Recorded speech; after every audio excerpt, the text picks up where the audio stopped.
তো আজকে সকালবেলা যে এত খুশি হব সেটা আমি নিজেও কল্পনা করি নাই, কারণ ছাদে আসে আমি অনেক সুন্দর একটা আম পেয়ে গেলাম। তো আম পেয়ে যতটা না খুশি হয়েছি তার থেকে অনেক বেশি কষ্ট পাইছি, কারণ আমার স্ট্যান্ড ভেঙে গেছে গাইস। দুঃখের বিষয়। ছাদে আসার মূল কারণ ছিল এখানে আমি ধান রোদে দিব, আর আজকে অনেকগুলা কাজ একসাথে করবো আর তোমাদের সাথে শেয়ার করব। ধান রোদে দিয়ে আসার পরে আমি এখানে শুকনো পাতা, মানে উঠানের মধ্যে রোদ ছিল, রোদের মধ্যে মেলে দিতেছি। মূলত আমি আজকে ধান বাপাবো। তো আমার লং ভিডিও গুলোতে ইদানিং অনেক অনেক কম ভিউজ হয়, কারণ আমি খুবই আলসেমি করতেছি, ভিডিও নিয়মিত আপলোড দিতেছি না। কারণ একটাই, তোমরা সাবস্ক্রাইব করতেছো না। তো সবকিছু রেডি করে আসি, আমি তো একটু বসছিলাম প্যানের তলে, কারণ এত বেশি রোদ ছিল, চুলার দুয়ারে বসার মতো সাহসী পাইতেছিলাম না ওই সময়টাতে। আচ্ছা, আমার ফলোয়ার্স আপুরা যারা যারা আছো, তোমাদের কে বলতেছি, ধানের কাজ করতে তোমাদের কেমন লাগে? ভালো লাগে? আমার কিন্তু ভালোই লাগে ধানের কাজ করতে। যেটা খারাপ লাগে সেটা হচ্ছে রোদের মধ্যে প্রচন্ড আমার মাথা ব্যথা করে, যেটা সহ্য করার ক্ষমতা আমার ওই সময় থাকে না। আর এই যে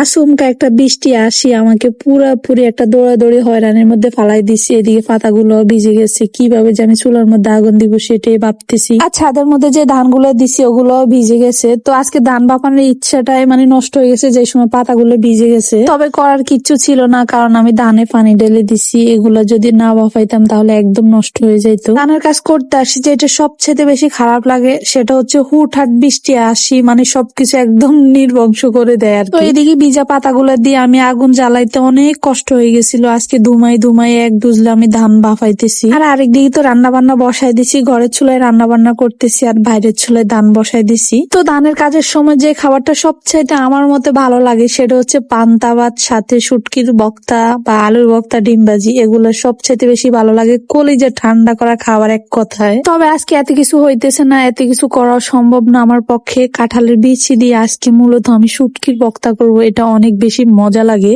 এই সিজনে এই বক্তাটা আজকে আমি প্রথমবার খাইতেছি। তবে গরম ভাত দিয়ে খাবো না, আমি কাল রাতে ভাত ভিজাই রাখছি, পান্তা ভাত দিয়ে খাবো। আর এইদিকে আমার ধানও ভাব চলে আসছে, একসাথে দোনো পাতিল চলে আসছে। অনেক সুন্দর লাগে আমার কাছে যে সময় ভাবগুলো একসাথে উঠতেছে। মাশাল্লাহ মাশাল্লাহ, অনেক কম সময় চলে আসছে। তো যাই হোক গাইস, এত কাজের ভিতরে এত সুন্দর করে ভিডিও প্রেজেন্ট করছি তোমাদের সামনে। তো তোমরা যারা যারা চ্যানেলে নতুন তারা কিন্তু অবশ্যই সাবস্ক্রাইব করবা। যারা অনেকদিন থেকে ভিডিও দেখতেছো কিন্তু সাবস্ক্রাইব এখন পর্যন্ত করো নাই, তারা কিন্তু এই ভিডিওতে সাবস্ক্রাইব করবা কিন্তু। তো চলো তোমাদেরকে আজকে একটা দুঃখের কথা বলি। তো আমি ইউটিউবে ভিডিও আপলোড দিতেছি 5 থেকে 6 মাস হইতেছে, আর এই 5 থেকে 6 মাসের ভিতরে আমার ভিডিও দেখছে 1,85,500 মানুষে। দুঃখের কথা আর কি কইতাম, 1,85,500 মানুষে আমার ভিডিও দেখছে, কিন্তু সাবস্ক্রাইব কতজনে করছে তোমরা শুনলে একদমই অবাক হয়ে যাবা। অন্তত 1,85,000-এর মধ্যে যদি 5,000 মানুষও যদি আমার মানে চ্যানেলটা সাবস্ক্রাইব করতো, তবু আমার মনের দুঃখ কিন্তু হালাল হয়ে যেত আর কি। দুঃখের কথা 249 জনের দিলে দয়া হয়েছে, তারা আমার চ্যানেলটা সাবস্ক্রাইব করছে। তো তোমাদেরকে অসংখ্য ধন্যবাদ দিয়ে ছোট করবো না, তোমরা এইভাবে আমার পাশে থাকবা। তো এইদিকে আমার কাঁঠালের বিচির ভর্তা বাটা শেষ, এখন আমি ভাতের মধ্যে পানি ঢালি দিছি। এখন ঠান্ডা ঠান্ডা ভাতগুলো খাবো আর কলিজা ঠান্ডা করবো এক কথায়। কাঁঠালের বিচির ভর্তা বাটা অনেক টাফ, এটা অনেক হার্ড একটা বিষয়। অনেক কষ্ট হয়ে গেছে আমার কাঁঠালের বিচির ভর্তাটা বাড়তে, কিন্তু খেতে অসম্ভব মজা ছিল। তো যাই হোক, আমার ভিডিওটা কেমন হয়েছিল সবাই অবশ্য কমেন্ট করবা। আল্লাহ হাফেজ।